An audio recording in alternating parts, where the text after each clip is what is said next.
When we are solving for a radical equation, all we have to do is raise each side of an equation to the same power as the radical. Now what we need to make sure we do though is making sure that the radical is isolated on the one side. But when you guys do this, what might happen is you get an extraneous solution which actually doesn't work in your original problem.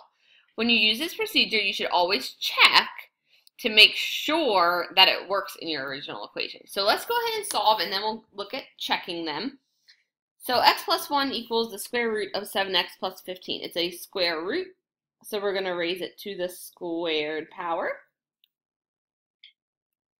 So x plus 1 squared, we're going to really write this out as x plus 1 times x plus 1. But on the right-hand side, that squared power undoes the square root, and that's what leaves us with just 7x plus 15. Now, on the left, you can either FOIL that, or you can use a generic rectangle, whatever works for you guys. But you're going to end up with x squared plus 2x plus 1 equals 7x plus 15.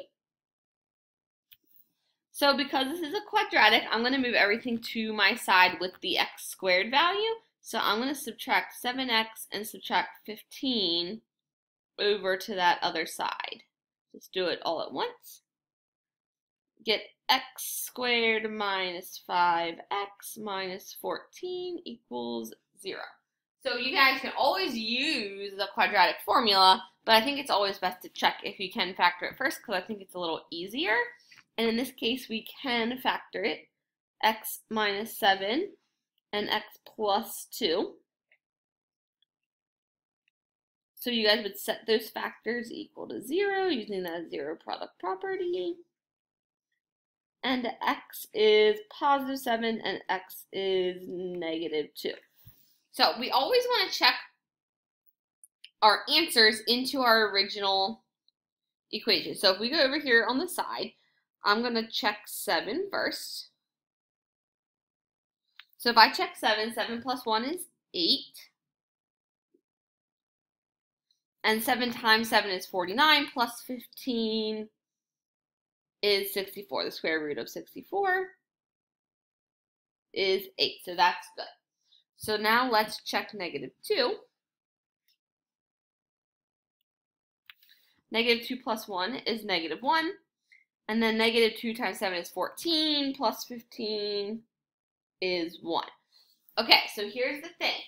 If in the original equation it would have had the plus minus, we would be good to go. But if the problem does not include that plus or minus, it's only considering the positive root.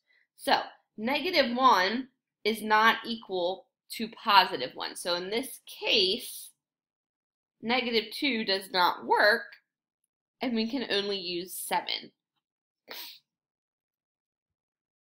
So that's how we're checking for those extraneous solutions.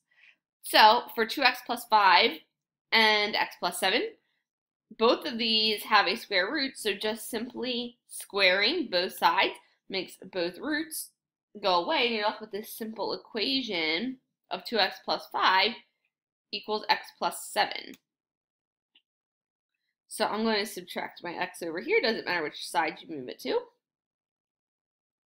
And then subtract the 5 over. And we get x equals 2. When you square, if you still want to check, so just in my head, 2 times 2 is 4, plus 5 is 9. So the left side is square root 9. And then 2 plus 7, the right side is square root 9. So both of them become the same thing, so 2 does work. So when you guys are trying to solve for radical equations, you're just raising both sides because you have to keep it balanced to that square power. If it's a root, it goes away. If it's not a root, then you have to actually do or physically do that squaring of that particular side. And just always make sure you guys are checking your solutions when you get them and when you're done.